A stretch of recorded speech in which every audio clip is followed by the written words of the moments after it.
guys, Miss Farrar coming to you with The Lion King, The Magical Story. Carl Barsotti requested The Lion King, so here it is. Front cover, spine, back cover. I'm going to open it up. There's my title page. And over here it says starring, so these are going to be the characters of the story. Simba, Rafiki, Nala, Timon, Pumbaa, Zazu, Mufasa, and Scar. So let's get into this story. It's a little bit longer than our normal story, so hey, bear with me, okay? As the morning sun rose high over the African plains, animals and birds gathered at the foot of Pride Rock. "There he is," one of them cried suddenly. "There's the new prince," everyone cheered and stamped their feet. "Welcome, Prince Simba," they shouted. They watched in silence as Rafiki, a wise old baboon, raised the lion cub high into the air. The clouds parted and the sun's rays shone down on the future king. Slowly, Rafiki lowered his arms and took Simba back to his proud parents, King Mufasa and Queen Sarabi. It is a very special day. Time passed quickly for little Simba. There was so much to learn. One morning, the king showed his son around the kingdom. "Remember," Mufasa warned, "a good king must respect all creatures, for we exist together in the great circle of life." Later that day, Simba met his uncle Scar. The cub proudly told him that he had seen the whole of his future kingdom. "Even beyond the northern border?" Scar asked shyly. "Well, no," said Simba sadly. "My father has forbidden me to go there." "Quite right," said Scar. "Only the bravest lions go there. An elephant graveyard is no place for a young prince." Simba hurried away to find his best friend, a young lioness called Nala. Even though he knew it was wrong, Simba had decided to visit the elephant graveyard with Nala that very day. He had no idea that Scar had ordered 3 hyenas to go to the elephant graveyard too. Scar wanted them to kill the cub as the first step in his plan to take over Mufasa's kingdom. Simba raced ahead across the plains, leading Nala to the forbidden place. Eventually, they reached a pile of bones and Simba knew they had arrived.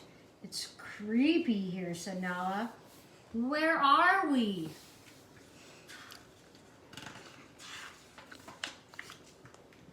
"This is the elephant graveyard," Simba cried. He was looking at a skull when he saw Zazu, his father's advisor.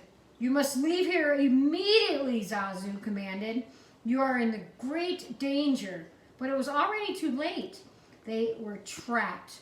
3 hyenas had surrounded and laughing. Simba took a deep breath and tried to roar, but only a squeaky rumble came out. The hyenas laughed hysterically. Simba took another deep roar. Roar! The 3 hyenas looked into the eyes of King Mufasa. The hyenas fled, howling into the mist. Mufasa sent Nala and Zazu ahead and walked slowly home with his son Simba. "I'm disappointed in you. You disobeyed me and put yourself and others in a great danger." Simba felt terrible. "I was only trying to be a brave like you," he tried to explain. "Being brave doesn't mean you go looking for trouble," said the king gently.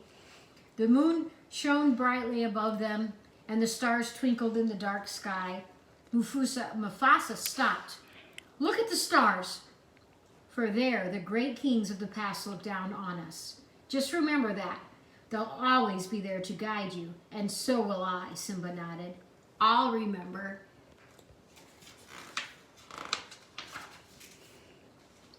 By the next day, Scar had devised another plan to get rid of Mufasa and Simba. He led Simba to the bottom of a gorge and told him to wait for his father. Then the hyenas started a stampede among a herd of wallabies. At that moment, Mufasa was walking along a ridge with Zazu. "Simba!" he cried. "I'm coming!" The king raced down the gorge and rescued his son, but he could not save himself. He fell onto the overhanging rock as the wildebeest swept by him. Looking up, and he saw his brother. Scar, help me, he cried. But Scar just leaned over and whispered, long live the king. Then he pushed Mufasa into the path of the trampling wildebeest. When the stampede was over, Simba ran to his father's side.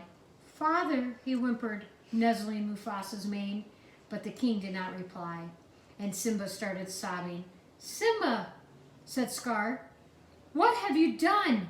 This is all your fault. He lied. The king is dead, and you must never show your face in his pride again. Run away and never return. As Scar returned to take the royal throne at Pride Rock for himself, Simba stumbled, exhausted and frightened, through the grasslands towards the jungle. He took a few more shaky steps and collapsed. Hungry vultures circled above him. Eventually, Simba opened his eyes. A warthog called Pumbaa and Timon, a meerkat, were gazing down at him. They poured water into his dry mouth. You nearly died, said Pumbaa. We saved you. Thanks for your help, said Simba, but it doesn't matter. I've nowhere to go. Why not stay with us, said Timon kindly.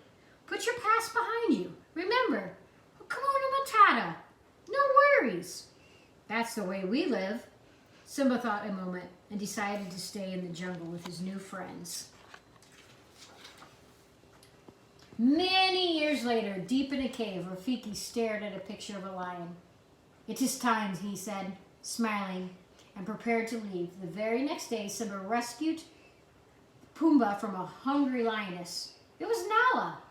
The two friends were delighted to see each other again.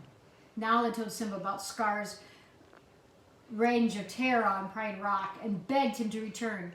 With you alive, Scar has no right to the throne, she said. I can't go back. I'm not fit to be a king, Simba said sadly. You could be, Nala told him. Simba showed Nala his favorite places in the jungle. It's beautiful, she said.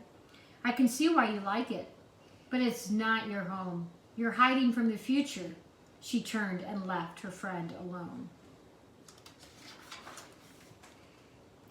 That night, Simba lay by a stream thinking. He heard a noise and looked up. Come with me, said Rafiki. I will take you to your father. Simba followed him in wonder to the edge of the stream. As Simba looked into the water, his reflection gradually changed shape and became his father. The reflection rose into the sky, and Simba heard Mufasa's voice. Simba, you must take your place in the circle of life. You are my son and the one true king. Then the reflection in Rafiki's disappeared.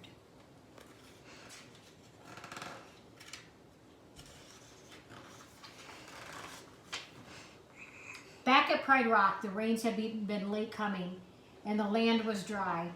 The hyenas paced impatiently around King Scar. We're starving, they howled. The herds have gone. There's nothing left to eat. Storm clouds gathered in the sky, and a lightning bolt scorched the earth. As the dry grasses caught fire, flames swept towards Pride Rock. A lion appeared through the smoke. It was Simba. Scar lunged at Simba, determined to kill him, just as he had Mufasa. In the fierce battle that followed, Simba finally heaved Scar over the cliff's face. Scar called to the hyenas to save him, but Nala and the lioness drove them back. Simba was victorious. Victorious is another word for won. He won the battle. Nyla went to Simba's side. Welcome home, she whispered. As they smiled at each other, it started to rain. The heavy drops soaked the dry grounds, and stream beds filled up once again. The plains came back to life, and the herds returned. One dawn, the animal and birds made their way back again to the foot of Pride Rock. Watched by the lions, Pumbaa and Timon, Rafiki picked up a tiny cub. He showed the new prince, the son of King Simba and Queen Nala, to the cheering cloud below. That night, Simba watched the stars rise in the sky. Everything all right, father? He said softly. You see, I remembered, and the stars seemed to twinkle in reply. That was our Lion King story that Carl Barsotti asked for. So we will wait a day or so. Miss Ferraro will read you another story. I've got to get with Miss Thomas to see who did some e-learning today and put your gems back on the board for today. I will get you guys a up-to-date count of who's winning on the e-learning. Make sure you keep studying your sight words and checking into Google Classroom. See who's going to win those wonderful baskets full of summer toys. Check with you tomorrow. Have a good evening, guys.